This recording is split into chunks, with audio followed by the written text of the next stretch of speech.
نحمدہ و نصلی علی رسولہ الکریم اما بعد۔ نبی اکرم صلی اللہ علیہ وسلم فرمایا کہ میری امت میں سے جس آدمی نے بھی 40 احادیث حفظ کی جن میں دینی امور کا حکم دیا گیا، قیامت کے دن وہ فقہا اور علماء کے گروہ میں چھٹایا جائے گا۔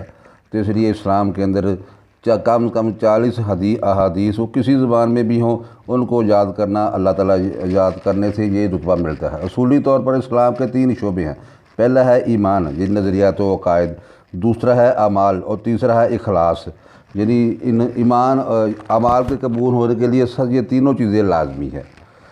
تو میں آپ کے سامنے نبی صلی اللہ علیہ وسلم کی 40 احادیث بیان کرنے کی کوشش کروں گا، امید ہے آپ اس سے استفادہ اٹھائیں گے۔ نبی اکرم صلی اللہ علیہ وسلم نے فرمایا کہ جس سے اللہ تعالیٰ بھلائی کا ارادہ کرتے ہیں تو اسے دین کی سمجھ دے دیتے ہیں، اسے دین کا علم دے دیتے ہیں۔ نمبر 2، حدیث نمبر 2، رسول اللہ صلی اللہ علیہ وسلم فرمایا کہ اسلام کی بنیاد 5 چیزوں پر ہے۔ کلمہ توحید، یعنی اس بات کی گواہی دینا دل سے کہ اللہ کے سوا کوئی معبود نہیں اور محمد صلی اللہ علیہ وسلم اللہ کے رسول ہیں۔ نمبر 2، نماز کی پابندی کرنا۔ نمبر 3، زکوٰۃ دینا۔ نمبر 4، حج کرنا۔ نمبر 5، رمضان کے روزے رکھنا۔ نمبر 3، نبی صلی اللہ علیہ وسلم فرمایا کہ جس آدمی میں یہ چیزیں ہوں گی اس نے ایمان کی مٹھاس کو پا لیا۔ نمبر 1، اللہ اور اس کے رسول کی محبت دنیا کی تمام چیزوں سے زیادہ ہو۔ نمبر 2، کسی آدمی سے محبت صرف اللہ کے لیے کرے، یعنی کہ اس سے لین دین سارا معاملہ اللہ کے لیے ہو۔ نمبر 3، اسلام لانے کے بعد کفر میں جانے کو آدمی اتنا یعنی کہ برا سمجھے جتنا آگ میں ڈالے جانے کو برا سمجھتا ہے۔ نمبر 4، نبی اکرم صلی اللہ علیہ وسلم فرمایا کہ میری ساری امت جنت میں جائے گی سوائے اس بندے کے جس نے جنت میں جانے سے انکار کیا۔ صحابہ نے کہا کہ یا رسول اللہ، بندہ کون جنت میں جانے سے انکار کرتا ہے؟ آپ نے فرمایا جس نے میری اطاعت کی وہ جنت میں داخل ہوا، جس نے میری نافرمانی کی گویا اس نے جنت میں جانے سے انکار کر دیا۔ نمبر 5، نبی صلی اللہ علیہ وسلم فرمایا کہ جس نے ہمارے دین میں کوئی ایسی نئی بات داخل کی جو اس میں نہیں تھی تو وہ عمل یعنی وہ عمل مردود ہے، یعنی ناقابل عمل ہے۔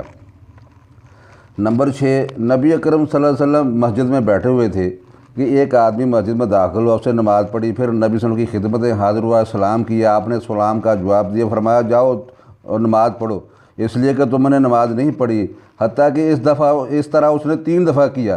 پھر وہ آیا نبی صلی اللہ علیہ وسلم کے پاس اور کہا کہ یا رسول اللہ، مجھے آپ نماز سکھلا دیجیے۔ آپ نے فرمایا جب تو نماز کا ارادہ کرو تو اچھی طرح وضو کرو، پھر قبلہ رخ کھڑے ہو کر تکبیر کہو، پھر قرآن میں سے جو تم کو آسان ہو وہ اطمینان کے ساتھ آسان ہو پڑھو، اطمینان کے ساتھ رکوع کرو، پھر سر اٹھاؤ یہاں تک کہ سیدھے کھڑے ہو جاؤ، پھر اطمینان کے ساتھ سجدہ کرو، پھر سر اٹھاؤ اور اطمینان کے ساتھ بیٹھ جاؤ، پھر اطمینان کے ساتھ دوسرا سجدہ کرو اور اطمینان کے ساتھ بیٹھ جاؤ، پھر اپنی تمام نماز اسی طرح پوری کرو۔ یعنی نماز کو اطمینان کے ساتھ پڑھنا چاہیے، خضوع و خشوع کے ساتھ۔ نمبر 7، نبی صلی اللہ علیہ وسلم فرمایا کہ جب تم مسجد میں داخل ہو تو یہ دعا پڑھو، اللہم افتح لی ابواب رحمتک، یا اللہ تو میرے لیے اپنی رحمت کے دروازے کھول دے۔ اور جب مسجد سے نکلو تو اللہم انی اسألک من فضلک، اے اللہ میں تجھ سے تیرے فضل کا سوال کرتا ہوں، یہ دعا پڑھنی چاہیے۔ گویا کہ مسجد میں داخل ہونا باعث رحمت اور مسجد سے نکلنا اللہ کا فضل ہو۔ نمبر 8، نبی صلی اللہ علیہ وسلم فرمایا کہ جب تم میں سے کوئی مسجد میں داخل ہو تو اسے چاہیے کہ بیٹھنے سے پہلے 2 رکعت پڑھے، یہ تحیۃ المسجد ہے اور نبی صلی اللہ علیہ وسلم اس کا باقاعدہ حکم دیا۔ نمبر 9، نبی صلی اللہ علیہ وسلم فرمایا کہ جس نے نماز میں سورۃ فاتحہ نہیں پڑھی اس کی نماز نہیں۔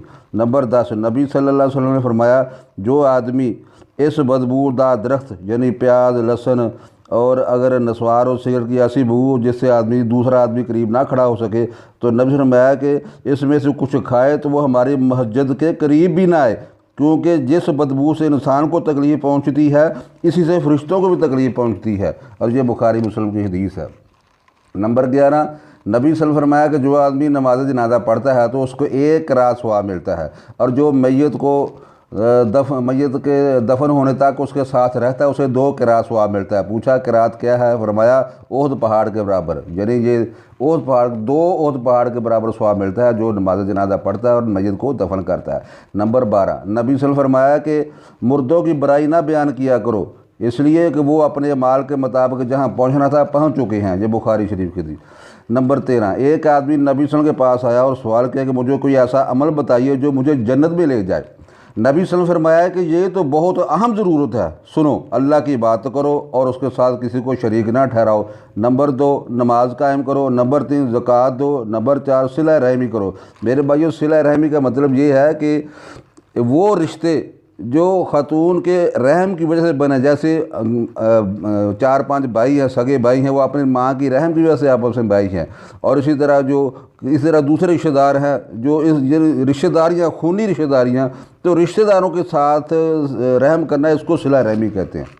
نمبر 14، ایک آدمی نے سوال کیا کہ کس صدقہ کا ثواب زیادہ ہو؟ تو آپ نے فرمایا زیادہ ثواب کی صورت یہ ہے کہ تم ایسی حالت میں صدقہ کرو جب تمہاری تندرستی قائم ہو اور تمہارے اندر دولت کی چاہت اور اس کو اپنے پاس رکھنے کی حرص موجود ہے۔ اس حالت میں تمہیں محتاجی کا خطرہ ہو اور دولت مندی کی دل میں آرزو ہو، اور ایسا نہ ہو کہ تم سوچتے رہو اور ٹالتے رہو یہاں تک کہ جب موت کا وقت آ جائے اور جان حلق میں آ جائے اور تم مال کے بارے میں وصیت کرنے لگو کہ فلاں کو اتنا دے دو، فلاں کو اتنا دے دو، حالانکہ اب تو مال تمہاری ملکیت سے نکل کر فلاں کا یعنی تمہارے وارثوں کا ہو جائے گا۔ اس لیے صدقہ وہی ہے جو آدمی حالت صحت میں اور موت سے پہلے کرے۔ قرآن مجید میں آتا ہے کہ جب فرشتے اس کے پاس آئیں گے تو کہے گا کاش مجھے مہلت مل جائے، میں صدقہ کروں اور نیک لوگوں میں ہو جاؤں۔ تو ایک قرآن مجید میں ایک اور آتا ہے کہ اللہ تعالیٰ نے فرمایا کہ من یوق شح نفسہ فاولئک ھم المفلحون، جو آدمی اپنے نفس کی حرص سے بچ گیا وہی کامیاب ہے۔ نمبر 15